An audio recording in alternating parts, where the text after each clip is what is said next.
বাংলাদেশের 2024-এর জুলাই আগস্টের গণবিপ্লবের পর আমরা একটা দলকে দেখেছি, তারা বাংলাদেশের রাষ্ট্র ক্ষমতায় যাওয়ার জন্য উঠে পড়ে লেগেছেন। বাংলাদেশের রাষ্ট্র ক্ষমতায় গিয়ে আপনারা আমাদেরকে কোন মধু দিবেন গত 9 মাসে বাংলাদেশের মানুষ সেটা দেখে ফেলেছে। আমরা দেখেছি বগুড়ায় মেয়েকে বিয়ে দিতে রাজি না হওয়ার কারণে বাপকে আপনারা পিটিয়ে হত্যা করেছেন। আমরা দেখেছি ভোলা স্ত্রীকে বেঁধে স্বামীর সামনে ধর্ষণ করেছেন।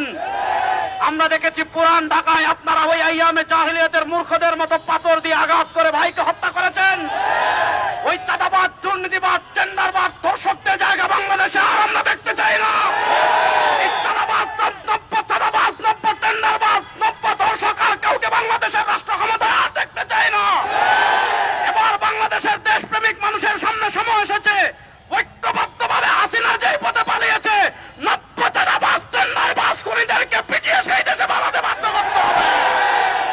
আমরা কোন চাঁদাবাজদের সাথে আপোষ করিনি, এখনো করব না। আমরা কোন টেন্ডারবাজদের সাথে আপোষ করিনি, এখনো করব না। পীর সাহেব চরমনাই আমাদেরকে স্পষ্ট বার্তা দিয়েছেন। পীর সাহেব চরমনাই আমাদেরকে স্পষ্ট মেসেজ দিয়েছেন। পীর সাহেব চরমনাই জাতিকে স্পষ্ট বার্তা দিয়েছেন, ইসলামকে রাষ্ট্র ক্ষমতায় নেওয়া ছাড়া আর কোন তন্ত্রমন্ত্র দ্বারা বাংলাদেশের পরিবর্তন করা সম্ভব না।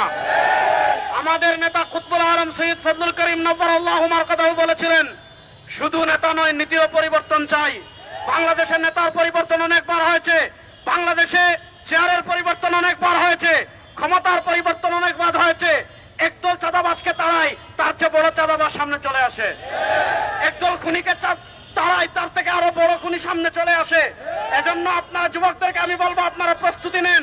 আগামীতে আর কোন চাঁদাবাজকে রাষ্ট্র ক্ষমতায় দেব না, আর কোন টেন্ডারবাজকে রাষ্ট্র ক্ষমতায় দেব না। ইনশাআল্লাহ ইসলামকে রাষ্ট্র ক্ষমতায় নেওয়ার জন্য আমরা প্রস্তুত আছি।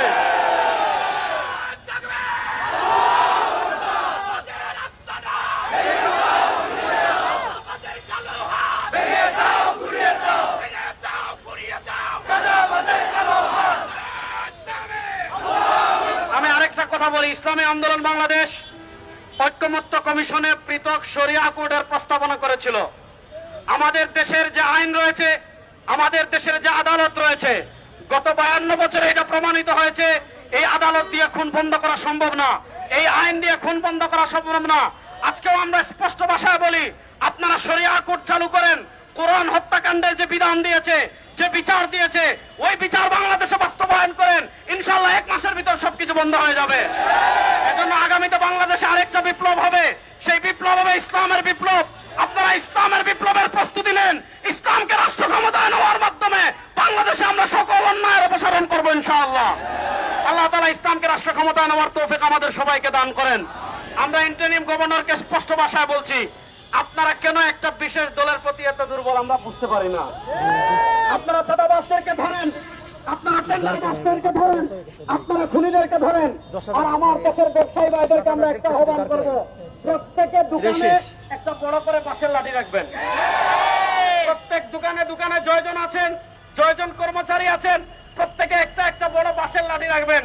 যদি কোনো মাস্তান চাঁদা তুলতে আসে, যদি কোনো কেদার চাঁদা তুলতে আসে, তাহলে দোকানের খাম্বার সাথে বেঁধে লাঠি দিয়ে পিটিয়ে হাড্ডি ভেঙে থানায় সোপর্দ করবেন। ওই চাঁদাবাজদের হাড্ডি ভেঙে দেওয়া ছাড়া আর কোনো বিকল্প পথ এখন বাকি নাই। আল্লাহ তাআলা আমাদেরকে ঐক্যবদ্ধভাবে বাংলাদেশের দিন বিজয় করার তৌফিক দান করেন। যারা কষ্ট করে এসেছেন সকলকে ধন্যবাদ জানিয়ে আজকের আমাদের বিক্ষোভ মিছিল এখানেই সমাপ্তি ঘোষণা করছি। আলহামদুলিল্লাহ রাব্বিল আলামিন।